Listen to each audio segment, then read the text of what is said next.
You know, in the early years of the AIDS-HIV epidemic, in San Francisco, a lot of organizations came about, actually all over the country, with a creative response to the epidemic. And certainly, no more creative one than DIFFA, Design Industry Foundation Fighting AIDS. And here from DIFFA SF is Roberto Tiscareno. Welcome. Hi, nice to meet you. So, I remember when DIFFA was first founded, and I thought, wow, that's an amazing idea. Get the creative community together to fight AIDS, HIV. Is that still the mission? It definitely is still the mission.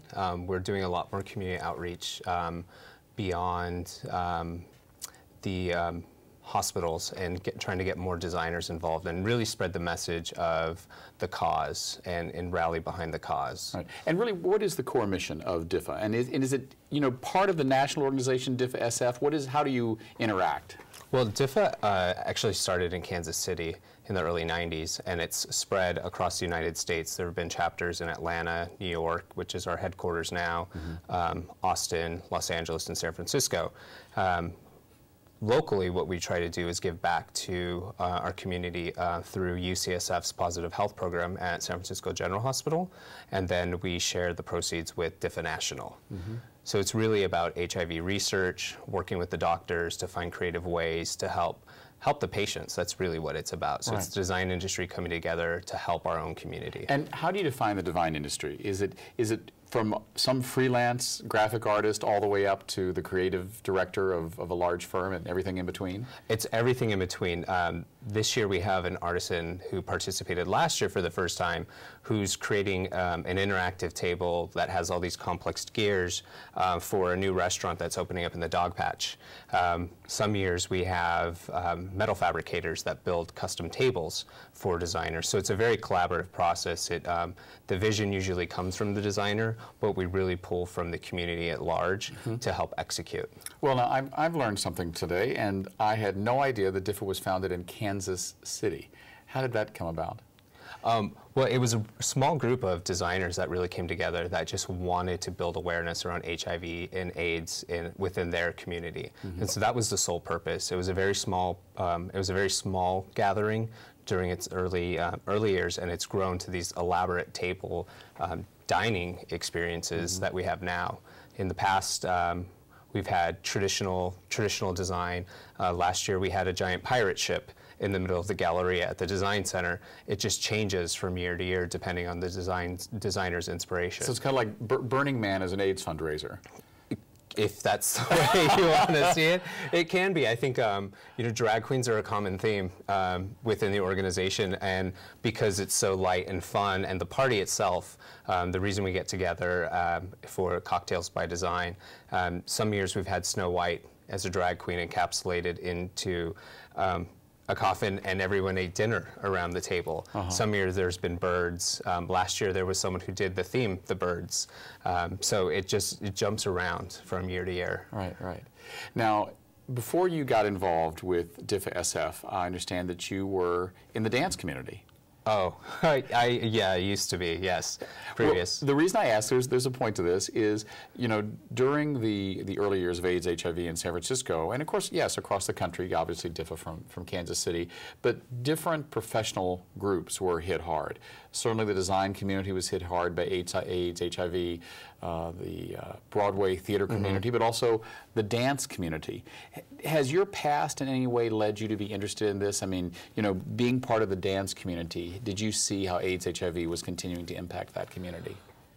Well, actually it does. I mean, like, it's a little personal, and in HIV/AIDS is really personal. One of my first dance instructors when I was on tour, I think I was 14 years old, had succumbed to pneumonia, and being, you know, from a small town, I didn't really know many gay people. I also didn't know really much about AIDS. Come to find out in the middle of the tour, he left and he had passed away. So from a very young age, I was actually affected by AIDS, not so much in a negative way, but it just kind of opened my eyes to awareness and being, you know, responsible. Right. Now, I mean, DIFFA's mission is one of helping people with AIDS, HIV, and education, and you say you work closely with UCSF? Correct. We work with the doctors at UCSF's Positive Health Program. That's the local nonprofit we support. And the proceeds go from anything from helping bus fare to get to and from the hospital to equipment And a lot of the architects and designers that we work with also volunteer and provide and donate their time to help redesign the building at some point. So this isn't just a way to raise money, which is important. I mean, these are members of the creative community offering direct assistance to people living with AIDS, HIV. Correct. How has the epidemic changed? I mean, since DIFFA was founded.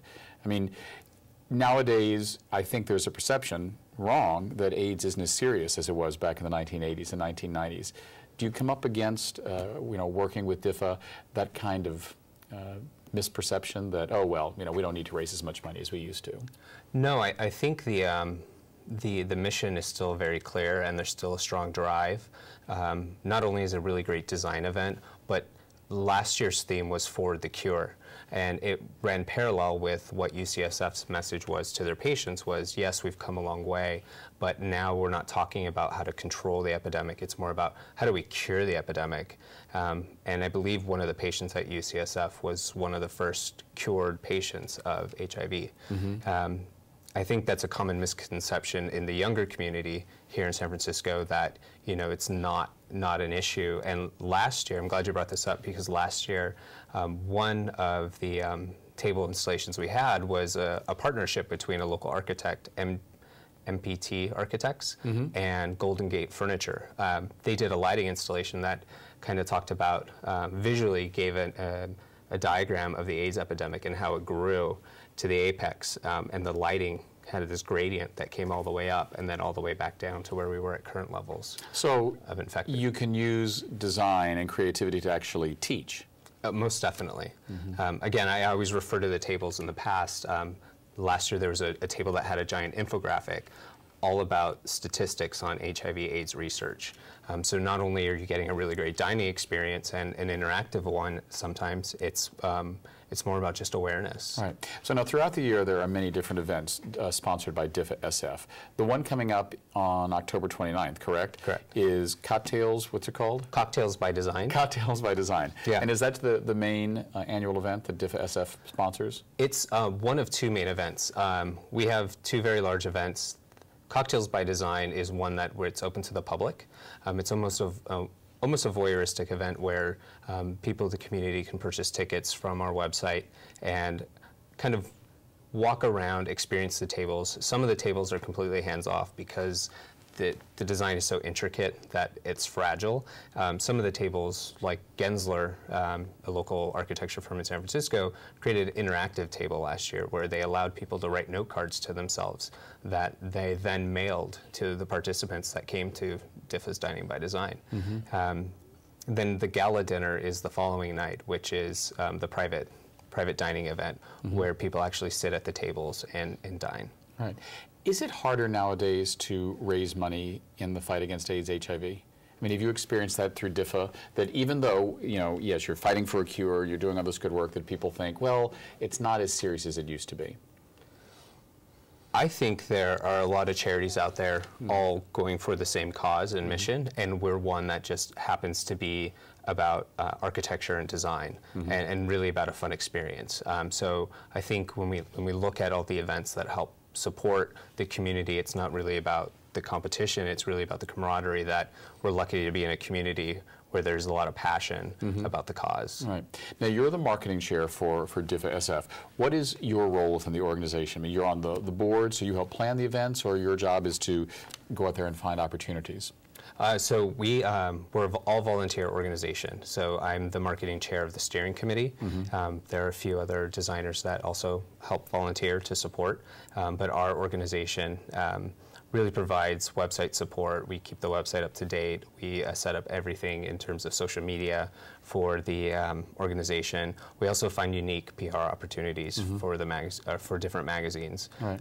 So it's essentially just like being a PR. Yeah. So is your day job PR? It is. Yeah, it is. So it makes it easy, and it's really something I can get behind and really be proud about, because everyone loves design. I mean, it's like real estate. You can just look for hours. Right, right. Now, you said there are other DIFFA chapters around the country, New York and Austin. Is there some sort of friendly competition? I mean, at the end of the year, do you look back and go, well, we had the absolute most stylish event? I mean, No, what's really fun about DIFFA, we actually have national touring tables. And one table this year, I actually had the opportunity to go to New York and experience DIFFA in New York. Kinky Boots is, the really great Broadway hit. One of the set designers from Kinky Boots actually did a dining installation with a leather textile fabricator. So there was a dining installation that had all these stilettos coming down like chandeliers, and it was just really fun and big and gaudy. So that table's coming out here, or a version of that table. So there really isn't competition. It's more about everyone getting behind the message and just having a really fun time. Right, so DIFFA goes on tour. Correct, DIFFA on tour. Right. When you're out there as part of your volunteer work with DIFFA, I mean, a lot of it is about AIDS education and teaching a younger generation that this disease is still, as of right now, incurable. There's, there's still search for a cure. Do you find sometimes that the younger generation isn't as receptive to the message as the older generation, people my age or in their 40s, 50s, 60s? I think so, just because we didn't experience the loss that the older generation has. So when we talk about education, we really lean towards people that grew up in that era to educate us and to keep that message going. I think you're 100% right there. It's not that we don't care, it's that we didn't experience that loss, and right now it's not the death wish, I guess, that it was in the past. So I definitely agree with you on that point. We do need more education surrounding that.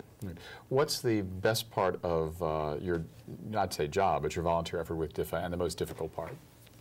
Well, I would say the most difficult part is trying to plan in advance all the different PR activities that we're going to participate for the year. I think getting everybody ready for press day is often a difficult task, because the photographers come, the press comes, and people are still installing while the photographers are on site. I think the best thing about the event is just kind of stepping back at the cocktail party and watching people enjoy the event or interacting with the table. I think that, for me, that's why I do it. Right. Now, this community of DIFFA SF, I mean, how big is it? How many designers actually get involved in this every year? I mean, I have heard that the design and architecture community in San Francisco is one of the most influential in the world. I mean, I go to China on a regular basis, and I understand that Gensler has done a lot of design work in Shanghai. So I remember walking in Shanghai and seeing San Francisco architecture firms all around. I mean, how influential is the San Francisco design community? Well, it's great. I think we have the opportunity where our event in the past has been in the Galleria, so we can experience the event on multiple floors. This year, when we're at Metreon, City View at Metreon, we're all going to be on the same floor, so it's going to help us kind of identify different design challenges, and that's the creative process of design. In terms of architecture, in the past we've had these really large ships. We've had a shipwreck. There's been sand, there's been pirates, there have been bird cages with drag queens performing within a giant bird cage mounted above a dining installation. Gensler this year in New York teamed up with Herman Miller, and they had a table installation that had Hershey Kisses mounted all along the walls. And as you pulled a Hershey Kiss off, the silver lining, the tin foil or the foil on the inside, created this silver spark. So as you walked around the party, their table installation changed. All the time. All the time. So whatever we see, it's going to be a stylish response to the AIDS epidemic. Exactly. Thanks for being with us. All right, thank you. Yeah. Next up, we are going to learn about the gayest superhero ever created. Our conversation with cartoonist Brian Anderson. We'll be right back.